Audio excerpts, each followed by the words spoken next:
कुछ कहा है कि नहीं कहा बता दो। टाइम नहीं है हमारे पास, बस टाइम खत्म है। पता नहीं दोबारा फोन कर पाएंगे नहीं कर पाएंगे। नहीं बेटा वैसा ऐसा नहीं है बेटा। एक इंडियन को दूसरे इंडियन ने कैसे दुबई के अबू धाबी में जिम्मेदार ठहराते हुए सुनवाई, फांसी की सज़ा। थाना मटोंड, गांव गोयरा मुगली, जहां पर शब्बीर खान की एक बेटी होती है जिसका नाम शहजादी होता है। शहजादी जब 8 साल की होती है तो चूल्हे पे रखे गर्म पानी को उतार रही होती है। अचानक से उस खौलते पानी का पतीला उसके हाथ से छूट जाता है और उसके अंदर जो पानी गर्म खौल रहा होता है वो उसके मुंह पे जा गिरता है और इस वजह से उसका मुंह पूरा झुलस जाता है। शहजादी बहुत ही गरीब परिवार से बिलोंग करती थी, इसलिए उसके चेहरे का इलाज प्रॉपर तरीके से नहीं हो पाता था और वो उसके चेहरे पे दाग धब्बे, झुलसे हुए स्किन सब रह ही जाते हैं। हालांकि इलाज वगैरह तो उस टाइम चलता है जहाँ से उसको दर्द वगैरह इन सब चीज़ों का महसूस होना कम हो जाता है, बट उसका ठीक तरह से इलाज ना चलने की वजह से उसके चेहरे पे अच्छा खासा दाग धब्बे रह जाते हैं। शहजादी को पता था कि वो काफ़ी गरीब घर से बिलोंग करते, इसलिए वो अब इसी दाग धब्बे के सहारे जीना सीख लेती है। हालांकि वो कभी अपना चेहरा भी नहीं ढकती है, वो अपने चेहरे की कमियां को छुपाने के लिए ऐसा कभी करती भी नहीं है। शहजादी को ना जाने कितने ही ऐसे लड़के होंगे जो उसके शादी के लिए आते थे, उसके चेहरे को देख के उसकी शादी काट देते थे। बहुत सारे ऐसे लड़के थे जो उसके चेहरे से उससे मना कर देते थे कि उससे शादी वो नहीं करेगा। इस वजह से वो काफ़ी परेशान भी रहा करती थी। वो अपने पापा को देख के भी परेशान रहा करती थी कि मेरे इस चेहरे की वजह से कोई हमसे शादी क्यों नहीं कर रहा, इसका कोई सॉल्यूशन तो हमें ढूंढना ही होगा। हालांकि शहजादी कुछ कर नहीं पाती है, बस उसी चेहरे के वो सहारे जी रही होती है। ये बात है 2020 की, जब फेसबुक से उसे एक लड़के से दोस्ती होती है। उस लड़के का नाम उज़ैर होता है, मोहम्मद उज़ैर होता है। मोहम्मद उज़ैर उत्तर प्रदेश के मंडी थाना के रहने वाला होता है। शहजादी ने आज तक कभी अपने चेहरे को ढका नहीं था, उसने झुलसे हुए चेहरे के साथ जीना सीख लिया था। काफ़ी दिनों तक बातचीत होने के बाद दोनों एक दूसरे से मिलते हैं तो मोहम्मद उज़ैर शहजादी से कहता है कि तुम तो ठीक हो सकती हो, तुम्हें बस एक अच्छे इलाज की ज़रूरत है। मोहम्मद उज़ैर बताता है शहजादी से कि मेरे फूफा और फूफी यूनाइटेड एमिरेट्स में प्रोफेसर का काम करते हैं, जिनका नाम फैज़ और नाज़िया हैं। दोनों प्रोफेसर हैं अबू धाबी में। उन्हें एक हाउस मेड की ज़रूरत। मोहम्मद उज़ैर ये सब बात शहजादी को बताता है और बताते हुए ये भी कहता है कि यहाँ की करेंसी और वहाँ की करेंसी में लगभग 23 से 24 रुपये का अंतर है। वहाँ का 1 दिरहम इधर का 23 रुपये लगभग हो जाता है। तुम वहाँ काम करो और पैसे कमाओ और अपने चेहरे का सर्जरी भी करवा लेना, उधर का इलाज भी काफ़ी अच्छा होता है इंडिया के मुकाबले। मोहम्मद उज़ैर से ये सारी बातें सुनने के बाद शहजादी उज़ैर से पूछती है कि हमें करना क्या होगा। मोहम्मद उज़ैर कहता है कि मैं तुम्हारा टिकट करवा दूंगा, तुम मेरे फूफा फूफी के पास चले जाना दुबई, जहाँ पे वो प्रोफेसर का काम करते हैं। उनको ज़रूरत है एक हाउस मेड की जो उसके घर की देखभाल कर सके। नवंबर 2021 को वो दिन आ भी जाता है जब शहजादी अपनी पहली विदेशी यात्रा करती है। शहजादी अब अबू धाबी दुबई आ जाती है, जहाँ पे उज़ैर के फूफा फूफी रह रहे होते हैं। मोहम्मद उज़ैर के फूफा फूफी नाज़िया और सैफ के घर रह रही होती है। कुछ दिनों बाद ही नाज़िया प्रेग्नेंट हो जाती है और उसे इसी मकसद के लिए ही बुलाया जाता है इंडिया से दुबई, ताकि जब वो प्रेग्नेंट हो जाए, उसके बच्चे हो जाए तो उसको कोई देखभाल करने के लिए उसके घर कोई रहे, ताकि वो ड्यूटी जा सके और ड्यूटी के वक्त उसके बच्चे का देखभाल कर सके। फाइनली नाज़िया को 2022 में जुलाई 2021 में एक लड़का पैदा होता है। उस छोटे बच्चे को देखभाल करना ही शहजादी का काम था। इस बच्चे के पैदा लेने के बाद उस घर में बड़ा ही हंसी खुशी का माहौल होता है। तभी 6 दिसंबर 2022 को उस छोटे से बच्चे को एक टीका लगना होता है। उस बच्चे को एक टीका लग भी जाता है और टीका लगने के बाद उस बच्चे के माँ नाज़िया रोज़ की तरह अपनी ड्यूटी चली जाती है। घर के अंदर शहजादी और 4 महीने 20 दिन का बच्चा होता है। बच्चे को दूसरा टीका लगाने के लिए डॉक्टर की टीम घर आते हैं। नाज़िया को खबर जाता है, जब वो ड्यूटी पे होती है तो खबर जाता है कि तुम्हारा बच्चा काफ़ी रो रहा है। नाज़िया बोलती है कि ये तो साधारण सी बात है, कोई बच्चा को अगर सुई पड़ेगा तो वो सुई के चुभने से रोएगा ही, इसमें कोई बड़ी बात नहीं है, तुम उसे दूध पिलाकर सुला दो और बच्चा आराम से सो भी जाता है। नाज़िया जब ड्यूटी से 8 घंटे बाद लौटती है तब भी देखती है कि बच्चा अभी भी सो रहा है। नाज़िया देखती है कि बच्चा तो सो रहा है पर उसका बॉडी का कलर नीला क्यों पड़ता जा रहा है। ये सब देख के वो काफ़ी हैरान हो जाती है और उस बच्चे की बॉडी को हिलाने डुलाने लगती है। उस बच्चे की बॉडी में कोई मूवमेंट नहीं होता। इतना देखते ही नाज़िया काफ़ी परेशान होने लगती और परेशान होते हुए हॉस्पिटल तक जाती है। लेकिन जैसे ही हॉस्पिटल पहुंचते वहाँ के डॉक्टर उसे मृत घोषित कर देते हैं और वो कहते हैं कि ये तो पहले ही मर चुका है। इतना जानने के बाद जब सैफ को पता चलता है तो हॉस्पिटल आता है और सैफ बच्चे का पिता डॉक्टर के ऊपर इल्ज़ाम लगाने लगता है कि तुम ही लोगों ने कुछ गड़बड़ किया है जिस वजह से मेरे बच्चे की मौत हो गई है।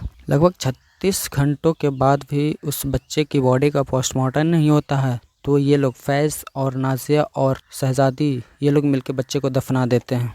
नाज़िया को अब शहज़ादी से दुश्मनी सा होने लगता है। नाज़िया को लगता है कि शहज़ादी की लापरवाही की वजह से मेरे बच्चे की मौत हुई, इसने देखभाल अच्छी तरह से नहीं किया, इस वजह से उसकी मौत हो गई। इसलिए उसके मन में उसके खिलाफ बहुत सारे गंदे गंदे विचार आने लगते हैं। उसके खिलाफ वो हो जाती है, उससे दुश्मनी से एक हो जाता है। लगभग 57 दिनों बाद नाज़िया ने शहज़ादी से कबूल करवाते हुए एक वीडियो बनाया जिसमें शहज़ादी कबूल कर रही है कि उसकी गलती के वजह से, उसके लापरवाही की वजह से उसके बच्चे की मौत हुई। नाज़िया उस बच्चे के मरने के बाद शहज़ादी के साथ इतना टॉर्चर करने लगी थी कि उसको खाना देना तक बंद कर दी थी, उसको कपड़े तक पहनने नहीं देती थी, जब मन हुआ तब मारपीट ये सब चीज़ें उसके साथ करने लगी थी। इन सब चीज़ों से परेशान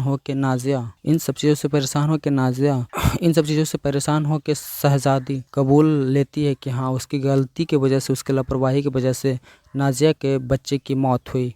और इस वीडियो के बिहाफ पे नाज़िया कोर्ट पहुंच जाती है और उसके खिलाफ FIR दर्ज करवा देती है कि इसी की गलती की वजह से मेरे बच्चे की मौत हुई है। इस वीडियो के ऊपर FIR होने के बाद बात कोर्ट तक पहुंचती है। निचली अदालत ने यह भी बताया कि उस वक्त शहज़ादी को अच्छा वकील नहीं मिल पाया, इसलिए वो अपना पक्ष अच्छी तरह से नहीं रख पाई और कोर्ट ने शहज़ादी को दोषी ठहराते हुए फांसी की सज़ा सुना दी। निचली कोर्ट ने आदेश देते हुए कहा कि जब तक इसकी सांसें न रुक जाए तब तक इसको फंदे से उतारा ना जाए। अब ये case high court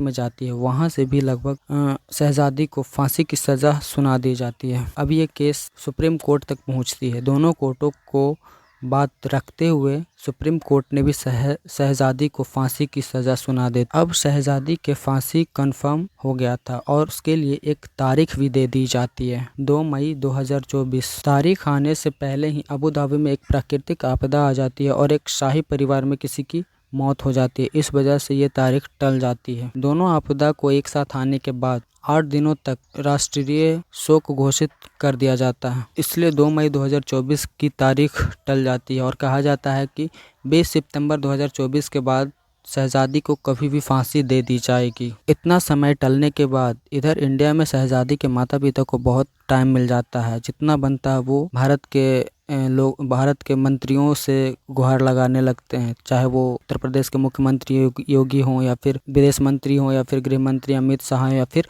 Narendra Modi हों। इन सब के सामने ये गुहार लगाने लग जाते हैं ताकि उसकी बेटी की फांसी की सज़ा ना हो वहाँ बैठी दुबई में। और मोहम्मद उज़ैर के ऊपर भी शहज़ादी के माता पिता FIR दर्ज करवा देते हैं। बहुत सारे आरोप लगाते हैं जिसमें से ये भी होता है कि मेरी बेटी वहाँ कमाने गई थी, उससे पैसे लेता था, इसी ने उसको फंसाया है। बहुत सारे ऐसे तमाम इल्ज़ाम मोहम्मद उज़ैर के ऊपर भी लगा देते हैं शहज़ादी के इधर माता पिता जो इंडिया में रह रहे होते हैं। अब ये केस पूरी दुनिया भर में फेमस होने लगा। लोगों की निगाहें शहज़ादी के फांसी पे टिकी हुई थी कि क्या सच में शहज़ादी को फांसी दे दी जाएगी दुबई में। भारत के लोगों को लग रहा था कि काश ये फांसी टल जाए। सोशल मीडिया पे ये न्यूज़ काफ़ी फैली हुई है। लोगों की निगाहें इनकी फांसी के ऊपर टिकी हुई है कि काश ये फांसी टल जाए तो एक भारतीय का जान बच जाएगा। एक दिन की बात है, 14 फरवरी 2025 की रात, जब शहज़ादी के पास कोर्ट का एक कैप्टन आता है और उसे कहता है कि अब आपका समय पूरा हो गया, आपको कभी भी फांसी दे दी जाएगी। इतना जान के शहज़ादी काफ़ी परेशान होती है और वो कहती है कि हमें एक बार आखिरी बार हमारे माता पिता से बात करवा दिया जाए। हमारा टाइम खत्म हो गया बस। अरे नहीं बेटा, ऐसे नहीं, अल्लाह लगा ना ले बात कर मेरे से। हाँ बेटा हाँ